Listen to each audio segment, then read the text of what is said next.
សួស្តីបងប្អូនទាំងអស់គ្នាថ្ងៃនេះខ្ញុំមានរឿងថ្មីមួយទៀតហើយសម្រាប់ចែកជូនដល់បងប្អូនទាំងអស់គ្នាស្ដាប់កំសាន្តរឿងនេះដែរគឺបានមកពីប្តីប្រពន្ធមួយគូ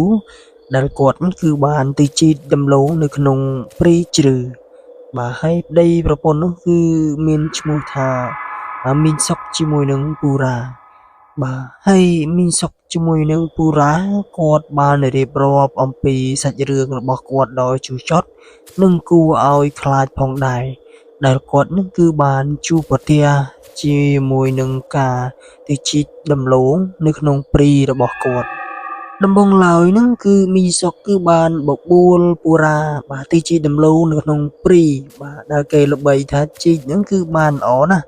បាទដោយថ្ងៃអាទិត្យបាទថ្ងៃហ្នឹងគឺជាថ្ងៃអាទិត្យដោយកូនរបស់គាត់គឺបានសម្រាកពីការរៀនសូត្រអីអញ្ចឹងណា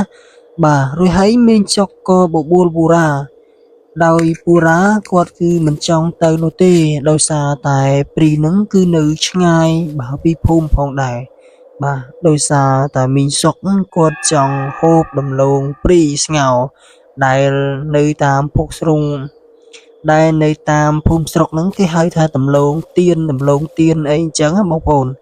បាទហើយមីងសុកគាត់បានបបួលពូរ៉ាដដែលអញ្ចឹងណាបាទគឺធ្វើឲ្យពូរ៉ាគឺសម្រេចចិត្តថានឹងទៅ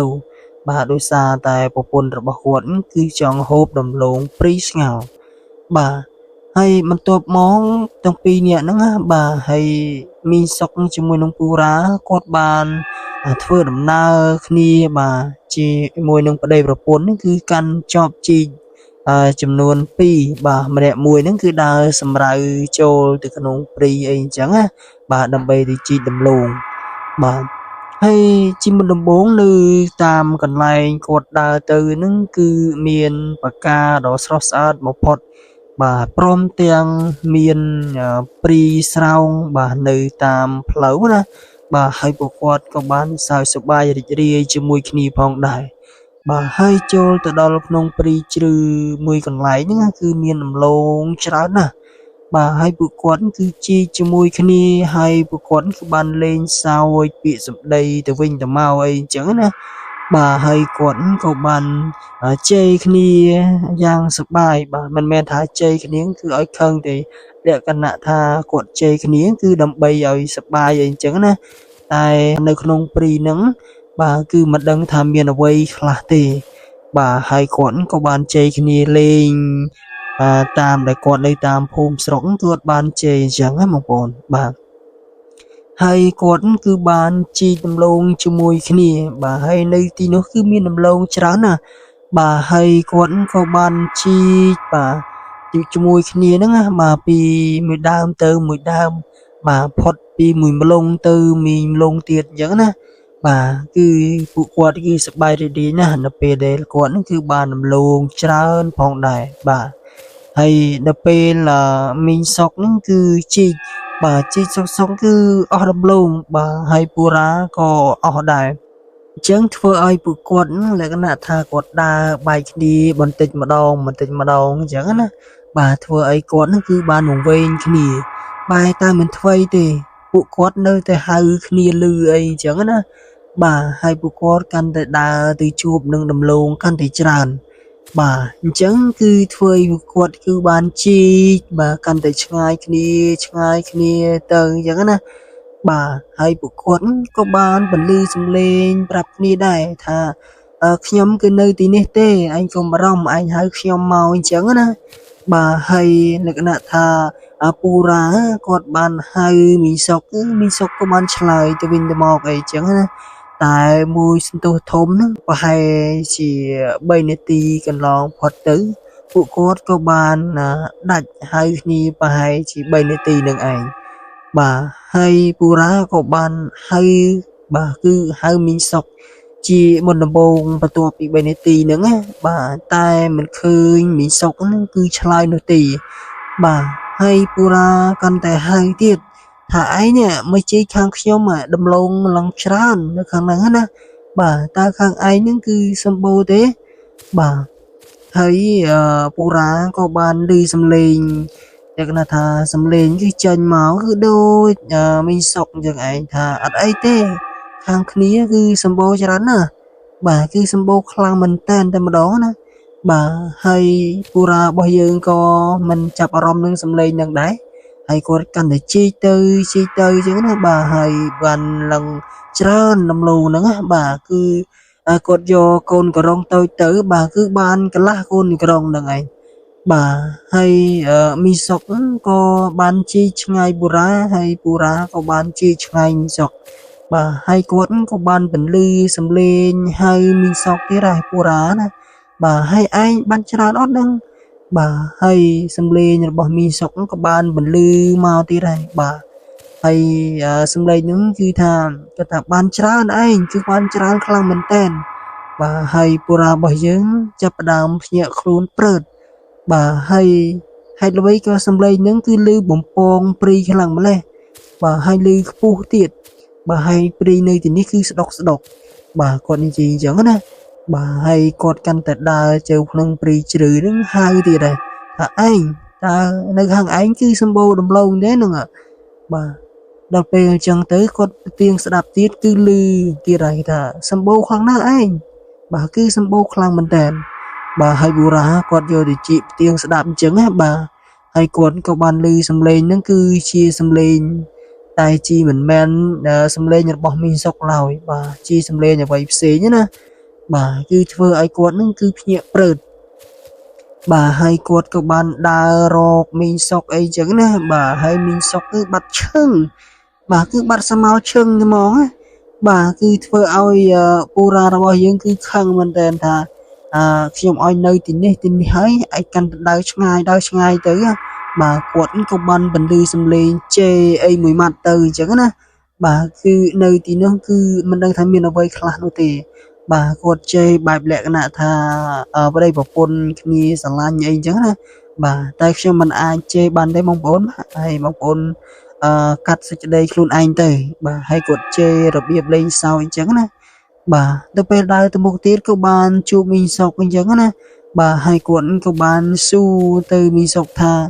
ta anh ban slide xem thế nó về được xem hai anh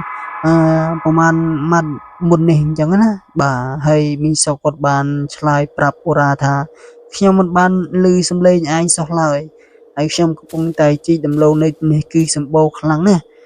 bà còn cái gì chẳng nè bà hay pura bây giờ của ta hay chi xem lên như nào cái hay cả đôi anh khăn này tại vì mình đôi bát tê vì lư đôi chi một po nữa không mình top ấy chẳng bà hay mình sắp có bắn ngon ta bà hay chi xem lên như nào muối đai mà chi đầm lâu hay có phơi chi nhóm hay chơi anh từ mình sắp có bắn mà to thà bà hay chỉ nè phun dương từ đấng còn mà chi đầm lâu cao dương ấy chứ nè hay có lưu xâm lên ai chừng tới cột có slide chừng hay pura có bàn cắt sạch đây tam tầm mình sọc nó cột bàn gì chẳng nè bà hay cột bàn nụ bàn bà hay bự quán có bàn đa từ tia bà hay prom tiang du đầm lâu nó thì còn là có rong riêng luôn phong đài hay còn chia sập bài để riêng hay prom tiang còn lại bà hay này thì nó cứ miên sạch dùng chỉ tra để chơi để cha anh chẳng á hay con các bạn lên sao chỉ mùi nâng sạch nó phong đài hay con các bạn vay ni chơi từ bên từ mò bài sạch đây giờ lành chẳng á bà hay từ đó thế cứ con bạn đi gọp tha con bạn liêng đầm lông bà đây con bạn chi những cứ bạn ngào bà cứ hô prom tiếng côn bà quật phong đài bà hay giúp bật to bà cứ ngàyวันตัวđó bà cứ miên ca thời quạt nó cứ chọc pu gì khăng cài về để quạt cứ hộp đầm lông ngào đó nè bà hay con cô bỏ quạt cứ miên ca rịa rồi phong đài bà hay quạt ngò hay đâu ấy có nẹp phôm đi chơi đá tai vụ quạt cứ mình bàn rịa rồi đôi chi cruza giờ nổi tì và hay đâu ấy có dương từ trên mà đó hay có dùng mà ngào đi chơi anh đá hay mệt có cá chi chủng ngư chọc pu đôi chi để rồiแบบนี้bà hay quạt có bàn ngon chẳng đây bảo quân quạt ấy chẳng nè bà hay nẹp hôm nay thì nó có bàn su thà anh chi đâm lô vậy បាទអ្នកភូមិក៏បានចូលមកមើលដែរអញ្ចឹងណាកន្លែងគាត់ស្ងោរក៏ដូចជាកន្លែងដែលគាត់នឹងគឺរៀបលាងដំឡូងអញ្ចឹងគឺគាត់មិនបានលាងទាំងអស់នោះទេបាទគឺគាត់ទុកខ្លះបាទគាត់ស្ងោរតែដំឡូងរបស់ពូរ៉ាតែប៉ុណ្ណោះបាទចំណែករបស់មីសុកគឺគាត់ទុកស្អែកអីអញ្ចឹងទៅបាទហើយអ្នកភូមិក៏បានមកមើលដំឡូងនោះណាបាទជាធម្មតាដំឡូងនោះគឺដូចគ្នាបាទគឺដូចអ្នកភូមិដែលជាយកមកស្ងោរហូបដូចគ្នាប៉ុន្តែហេតុអ្វីក៏មានការធ្វើឲ្យរិះរោសបែបនេះបាទអញ្ចឹងអ្នកភូមិក៏បានចោទសួរទៅប្តីប្រពន្ធទាំងពីរនាក់ហ្នឹងណាបាទហើយគាត់បានសួរថាតើឯងទីជីដំឡូងហ្នឹងគឺមានពាក្យពោលពាក្យឬក៏និយាយស្ដីអ្វីដែលខុសតំណងឬក៏ធ្វើឲ្យលក្ខណៈថានៅទីនោះគឺជេរឬក៏និយាយពាក្យណាដែលមិនសមរម្យនៅកន្លែងដែលជីដំឡូងនោះទេហើយមីសុកជាមួយនឹងពូរ៉ាគាត់ក៏បាននិយាយប្រាប់ទៅអ្នកភូមិទីនោះណាបាទដែលជាអ្នកចិត្តនៅតែជាអ្នកភូមិរបងជាមួយគ្នាហ្នឹងណាគាត់បានប្រាប់ទៅថាខ្ញុំបានប្រឡែងលេងជាមួយនឹងភរិយារបស់ខ្ញុំហើយក៏បានជេរស្ដីគ្នាទៅវិញទៅមកបាទហើយព្រមទាំងខឹងសម្បាដែរហើយកន្លែងដែលខ្ញុំហៅភរិយារបស់ខ្ញុំគឺខ្ញុំបានជេរមួយម៉ាត់ដែរថាខ្ញុំឲ្យនៅទៅនឹងនេះហេតុអ្វីក៏ទៅឆ្ងាយពីខ្ញុំអីអញ្ចឹងណាបាទហើយគាត់ក៏បានប្រាប់អ្នកភូមិអញ្ចឹងឯងអ្នកភូមិក៏បានកាត់សេចក្តីថាអូប្រហែលជានៅទីនោះប្រហែលជាមានគេកាន់អីណាបាទប្រហែលជាមានគេកាន់ឬក៏មានអ្វីម្យ៉ាងដែលធ្វើឲ្យគាត់ខឹងហើយនៅទីនោះប្រហែលជាមានអ្វីដែលកាន់ហើយបាទហើយអ្នកភូមិក៏បានទៅលាមាត់លាកអញ្ចឹងណាបាទហើយព្រមទាំងដែលកូនគាត់ដែលកំពុងតែចុះដែលធ្វើឲ្យកូនគាត់ឈឺហ្នឹងគឺមុនរាគរោសខ្លាំងមែនតើបាទអញ្ចឹងអ្នកភូមិក៏បានទៅលាមាត់លាកបាទព្រមទាំងប្តីប្រពន្ធហ្នឹងគឺទៅបាទគឺយកសំណែនមួយស្ពកផងដែរបាទអញ្ចឹងពួកគាត់ក៏បានទៅលាមាត់លាកទាំងប្តីប្រពន្ធអញ្ចឹងណាបាទ